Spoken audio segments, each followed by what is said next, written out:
जय श्री राम। शुक्लांबरधरं विष्णुं शशिवर्णं चतुर्भुजं प्रसन्नवदनं ध्यायेत् सर्वविघ्नोपशान्तये। रामाय रामभद्राय रामचन्द्राय वेधसे रघुनाथाय नाथाय సీతాయ పతయే నమ.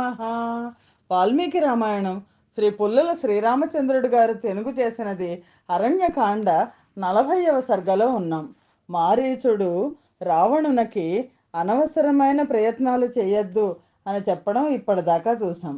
40వ సర్గ రావణుడు మారీచుని భయపెట్టి సహాయము చేయవలనని ఆజ్ఞాపించుట. మారీచుడు ఈ విధముగా ఉపదేశించగా రావణుడు తగినది యుక్తి సమ్మతమైన అతని మాటను మరణించుచున్నవాడు ఔషధమును నిరాకరించినట్లు నిరాకరించెను. కాలము చేత ప్రేరేపించబడిన వాడై క్షేమకరములైన హితవాక్యములు చెప్పిన ఆ మారీచునితో పరుషములు అయుక్తములు అయిన మాటలను పలికెను. మారీచుడా, నీవేవో అయుక్తమైన అర్థము గల మాటలు అంటే సరైన మాటలు చెప్పట్లేదు అని నాతో చెప్పుచున్నావు.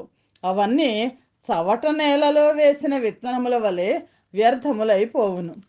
శ్రీరాముడు పాప స్వభావము కలవాడు, మూర్ఖుడు, అన్నింటినీ మించి మానవ మాత్రుడు. అంటే ఎవరైతే పరమాత్మను నిందిస్తారో వాళ్ళు సర్వనాశనం అవుతారని రావణాసురుడి చరిత్ర మనకు తెలియజేస్తుంది. అట్టి శ్రీరాముని నుండి నీవు నీ మాటల ద్వారా నన్ను యుద్ధములో భయపెట్టజాలవు. ఆ శ్రీరాముడు ఒక ఆడదాని మాట విని మిత్రులను, రాజ్యమును, తల్లిదండ్రులను విడిచి హఠాత్తుగా అరణ్యమునకు వెళ్ళిపోయినాడు. యుద్ధములో కరుణ్ణి సంహరించిన ఆ శ్రీరామునికి ప్రాణాల కంటే కూడా అధికముగా ప్రియురాలైన అతని భార్యను నేను నీ సహాయముతో హరించి తీరదను. నా బుద్ధి నా హృదయములో ఈ విధముగా నిశ్చయించబడి ఉన్నది. అంటే రావణాసుడు ఏం చెప్తున్నాడంటే, నేను లేచేస్తాను, రాముడితో డైరెక్ట్ యుద్ధం చేయను, భార్యను తీసుకొచ్చేస్తాను, ఏడుస్తూ చనిపోతాడు అని భావిస్తున్నాడు. నా బుద్ధి నా హృదయంలో ఇలాగే ఉంది అని అంటే నేను ఇలాగే నశిస్తాను అని. దీనిని సురాసురులు అందరూ ఇంద్రునితో కలిసి వచ్చినా మార్చజాలరు. ఈ కార్యమును నిర్ణయించే విషయములో దోషమేమి గుణమేమి అని కానీ, ఉపాయమేమి నష్టమేమి అని కానీ నేను నిన్ను అడిగి ఉన్నట్లయితే నువ్వు ఈ విధముగా చెప్పడం యుక్తము. నేనేం అడగలేదు కదా నిన్ను ఇది మంచిదా కాదా అని. నేను చేయమంటున్నాను, నువ్వు చెయ్యి అని చెప్తున్నాడు. నేనట్లు అడగనప్పుడు నీవిట్లు మాట్లాడకూడదు. తన అభివృద్ధిని కోరు బుద్ధిమంతుడైన మంత్రి రాజు ఏదైనా అడిగినప్పుడు దోసిలి కట్టి సవినయముగా సమాధానం చెప్పవలను. రాజుతో చెప్పే మాటలు ప్రతికూలము కానివి, మృదువైనవి, హితములు శుభకరములు, వినయముతో కూడినవి అయి ఉండవలెను. ఎంత హితమైన వాక్యమైనను గౌరవ భావము లేకుండగా తిరస్కార బుద్ధితో చెప్పినచో దానిని గౌరవార్హుడైన రాజు అభినందించడు. అపరిమితమైన తేజస్సు గల రాజులలో అగ్ని, ఇంద్రుడు, చంద్రుడు, వరుణుడు, యముడు అను 5 దేవతల అంశలుండును.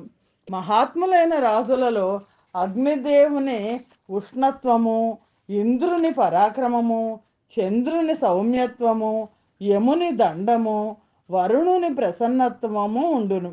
అందుచేత రాజులను సర్వదా గౌరవించి పూజించవలెను. కానీ నీవు ఈ ధర్మమును గుర్తించక కేవలము అజ్ఞానము చేత దుష్టబుద్ధి కలవాడవై నీ ఇంటికి వచ్చిన నాతో పరుషముగా మాట్లాడుతున్నావు.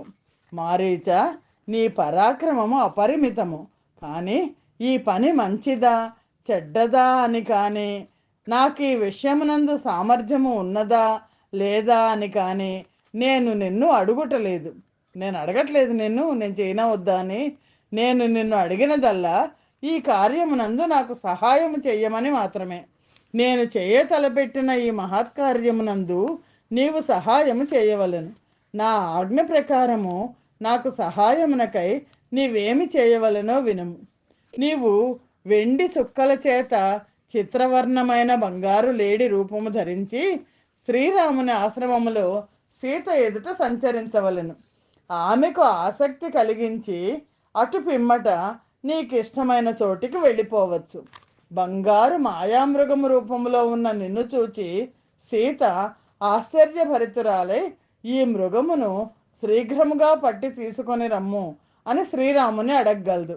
శ్రీరాముడు ఆశ్రమము నుండి బయటకు వచ్చిన తర్వాత నీవింకా దూరము వెళ్ళి శ్రీరాముని కంఠధ్వని ఏ విధముగా ఉండునో ఆ విధముగా అయ్యో సీత, అయ్యో లక్ష్మణ అని అరుపులు కూడా అరుచుము. లక్ష్మణుడు కూడా ఆ అరుపులు వినును. అప్పుడు సీత ప్రేరేపించగా అతడు కంగారు పడుతూ శ్రీరాముని మీద ఉన్న ప్రేమ వలన శ్రీరాముడు వెళ్ళిన మార్గమునందు అతనిని వెతుకుతూ వెళ్ళును. శ్రీరాముడు లక్ష్మణుడు దూరముగా వెళ్ళిపోయిన పిమ్మట దేవేంద్రుడు శచీదేవిని వలె సీతను అనాయాసముగా తీసుకొని వచ్చేదను. నీవు ఈ పని చేసిన పిమ్మట నీకు ఇష్టం వచ్చినట్లుగా వెళ్ళిపోవచ్చును. నీకు నా రాజ్యములో సగము ఇచ్చేదను. ఇలా చెప్పాడు, సగభాగం ఇచ్చేస్తాను అని. ఈ కార్యమును సాధించుటకు వెళ్ళుము. నీ మార్గము మంగళకరమగుగాక. నేను రథమునెక్కి నీ వెనకనే వచ్చేదను. ఈ విధముగా రాముణ్ణి వంచించి యుద్ధము చేయకుండగానే సీతను పొంది కృతకృత్యుడనై నీతో కలిసి లంకకు వెళ్ళిదను. నేను చెప్పినట్లు చేయకపోయినచో నిన్ను ఇప్పుడే చంపివేసేదను. ఈ కార్యమును బలాత్కారము చేతనైనా నీ చేత చేయించదను. రాజునకు ప్రతికూలముగా ఉన్నవాడు సుఖముగా అభివృద్ధి చెందదాలడు అనే విషయమునే తెలుసుకొనుము. నీవు శ్రీరాముని వద్దకు వెళ్ళినచో మరణించవచ్చును, మరణించకపోవచ్చును. నాతో విరోధం పెట్టుకున్నచో ఇప్పుడే నీకు మరణము తప్పదు. అందుచేత ఈ విషయమునందు బాగుగా ఆలోచించి నీకు ఏది హితమో ఆ పని చేయుము. శ్రీమద్ రామాయణం నందలి అరణ్యకాండలోని 40వ సర్గము సమాప్తము. జయ శ్రీరామ్. 41వ సర్గము. మారీచుడు రావణునకు హితోపదేశము చేయుట. ఈ విధముగా రావణుడు రాజుగా తనకు ఇష్టము కాని పని చేయుటకు ఆజ్ఞాపించగా మారీచుడు ఆ రావణునితో పరుషముగా ఇట్లనెను. రావణ, నీవు, నీ పుత్రులు, నీ రాష్ట్రము, నీ అమాత్యులు అందరూ నశించే పని నీకు ఏ పాపాత్ముడు ఉపదేశించినాడు? నీవు సుఖముగా ఉండుట చూచి ఏ పాపాత్ముడు సహింపలేకున్నాడు? మృత్యువునకు ద్వారమైన ఈ పని నీకు ప్రయత్నపూర్వకముగా ఉపదేశించిన వాడు ఎవడు? నిస్సందేహముగా నీకు శత్రువులు అల్ప పరాక్రమవంతులు అయిన ఆ రాక్షసులు ఎవరో నీవు అధిక బలవంతుడైన ఆ శ్రీరాముని చేతిలో నశించగా చూడవలనని కోరుచున్నారు. స్వయంకృతాపరాధము చేతనే నీవు నశించవలనని కోరుచు హితము కాని ఈ పని చేయుమని నీకు ఉపదేశించిన ఆ నీచుడు ఎవరు? రావణ, నీవు అమార్గములో వెళ్ళుతున్నప్పుడు నిన్ను అన్ని విధముల అడ్డగించుట నీ మంత్రుల కర్తవ్యం. అట్లు చేయకపోవటచే ఆ మంత్రులు సంపదగినవారు, కానీ వారిని నీవు అట్లు చంపుట జరగలేదు. స్వేచ్ఛగా ప్రవర్తించుచు అమార్గమును అవలంబించిన రాజును అన్ని విధాలా ఉత్తమములైన మంత్రులు నిగ్రహించవలను. కానీ నిగ్రహించుటకు తగిన నిన్ను నీ మంత్రులు నిగ్రహించటలేదు. మంత్రులకు ధర్మము, అర్థము, కామము, యశస్సు ప్రభువు వలననే లభించును. రాజు విపరీతంగా ప్రవర్తించినచో ఇదంతా వ్యర్థమైపోవును. ప్రభువు చెడ్డవాడైనచో ప్రజలందరూ కష్టముల పాలగుదురు. ధర్మమునకు జయమునకు కూడా రాజే మూలము. అందుచే అన్ని పరిస్థితుల్లోనూ రాజును రక్షించుకొనవలెను. తీక్ష్ణమైన స్వభావము కలవాడు కానీ ప్రజలకు ప్రతికూలముగా ప్రవర్తించువాడు కానీ వినయము లేనివాడు కానీ రాజ్యమును పాలింపజాలడు. మహావేగము గల గుర్రములను అసమర్థుడైన సారథి ఎగుడు దిగుడు నేలపై వేగముగా నడుపుట వలన ఆ సారథితో పాటు గుర్రములు కూడా నశించును. అట్లే తీవ్రమైన ఆలోచన గల మంత్రులు తమ రాజుతో సహా నశింతురు.